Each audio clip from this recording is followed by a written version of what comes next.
వచ్చేసి the game you never play alone web series review చూద్దాం. Web series వచ్చేసి నెట్ఫ్లిక్స్లో స్ట్రీమింగ్ అవుతుంది, తెలుగులో కూడా స్ట్రీమింగ్ అవుతుంది. ఇప్పుడు వచ్చేసి టోటల్ 6 ఎపిసోడ్స్ ఉంటాయి. ఫస్ట్ మా ఛానల్ సబ్స్క్రైబ్ చేసుకోండి. Subscribe, like and share to see the web series and movie review. నా ఛానల్లో హౌస్ మేట్స్ మూవీ రివ్యూ కూడా ఉంది, చూడండి. ఇప్పుడు వెబ్ సిరీస్ విషయానికి వస్తే టోటల్ 6 ఎపిసోడ్స్. ఈచ్ ఎపిసోడ్ వచ్చేసి 30 to 40 minutes ఉంటుంది. అయితే మూవీ విషయానికి వస్తే హీరోయిన్ వచ్చేసి ఒక గేమింగ్ కంపెనీలో పనిచేస్తుంది. హీరోయిన్ మన హస్బెండ్ ఇద్దరు గేమింగ్ కంపెనీలో పనిచేస్తుంటారు. అయితే వీళ్ళు కొత్త కొత్త గేమ్స్ అని తయారు చేస్తుంటారు. హీరోయిన్కి ఒక కూతురు ఉంటుంది, వాళ్ళ మదర్ ఉంటుంది, వాళ్ళ అత్తయ్య ఉంటుంది, వాళ్ళ ఫ్యామిలీ ఉంటుంది. అయితే ఈ గేమింగ్స్ స్టార్టింగ్లో వీళ్ళ కంపెనీ చూపిస్తారు, గేమ్స్ కొత్త గేమ్స్ తయారు చేయడం అలాంటివన్నీ చూపిస్తుంటారు.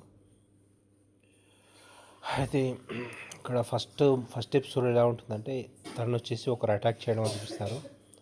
ఒక గేమ్ వాళ్ళకు ఆపోనెంట్ గేమ్స్ వాళ్ళు ఉంటారు కదా, వీళ్ళు గేమ్ తయారు చేయకుండా వాళ్ళు హీరోయిన్ని అటాక్ చేయడం చూపిస్తారు. తను వచ్చేసి హాస్పిటలైజ్ అవ్వడం అలా చూపిస్తారు. తనని ఎవరు అటాక్ చేశారు ఏంటనేది. ఆ తర్వాత ఇంకా తను వచ్చేసి గేమ్ స్టార్ట్ చేస్తూనే ఉంటారు. వీళ్ళు కంపెనీకి గేమ్ బదులు తయారు చేస్తుంటే కొన్ని ప్రాబ్లమ్స్ వస్తుంటాయి. నెక్స్ట్ వచ్చేసి వీళ్ళ కూతురు స్టోరీ ఉంటుంది. వీళ్ళ కూతురు వచ్చేసి ఇంటర్నెట్లో ఆన్లైన్లో ఒక యాప్ ఉంటుంది. యాప్ నుంచి ఒక అతను పరిచయం అవుతాడు. తను లవ్ చేస్తుంది వాళ్ళ కూతురు.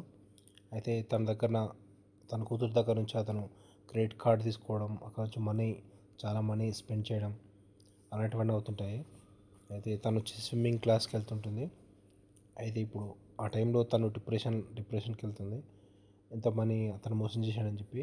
ఆ టైంలో వాళ్ళ కూతురు ఏం చేసింది ఏంటి. అయితే వాళ్ళు పెద్ద క్రిమినల్స్ ఉంటారు. ఆ క్రిమినల్స్లో క్లైమాక్స్లో వీళ్ళు పోలీసులు ఎలా పట్టుకున్నారు ఏంటి, అది టోటల్ స్టోరీ. ఇంకా హీరోయిన్ కూడా కొందరు అటాక్ చేస్తుంటారు. హీరోను మెయిన్ విలన్ ఎవరో మీరు మూవీలో వెబ్ సిరీస్లో చూడండి. ఇందులో ఒక విలన్ ఉంటాడు, హీరోయిన్ని ఫాలో అవుతుంటాడు ఆ విలన్. నెక్స్ట్ ఇంకా 2-3 విలన్స్ ఉంటారు. మాస్క్ మ్యాన్ అని ఉంటుంది. వీళ్ళు ఒక మాస్క్ మ్యాన్ గేమ్ తయారు చేస్తారు. మాస్క్ మ్యాన్ పేరుతోటి చాలామందిని కిడ్నాప్ చేసి వాళ్ళ నుంచి మనీ తీసుకోవడం అలాంటివి అవన్నీ జరుగుతుంటాయి. టోటల్లో విలన్ ఎవరో మీరు క్లైమాక్స్లో చూడండి, వెబ్ సిరీస్లో చూడండి, తెలుస్తుంది. టోటల్ వెబ్ సిరీస్ వచ్చేసి పర్లేదు, బాగానే ఉంటుంది. వెబ్ సిరీస్కి రేటింగ్స్ వచ్చేసి 4 out of 5 ఇవ్వచ్చు. Please subscribe to my channel to see the web series and movie review.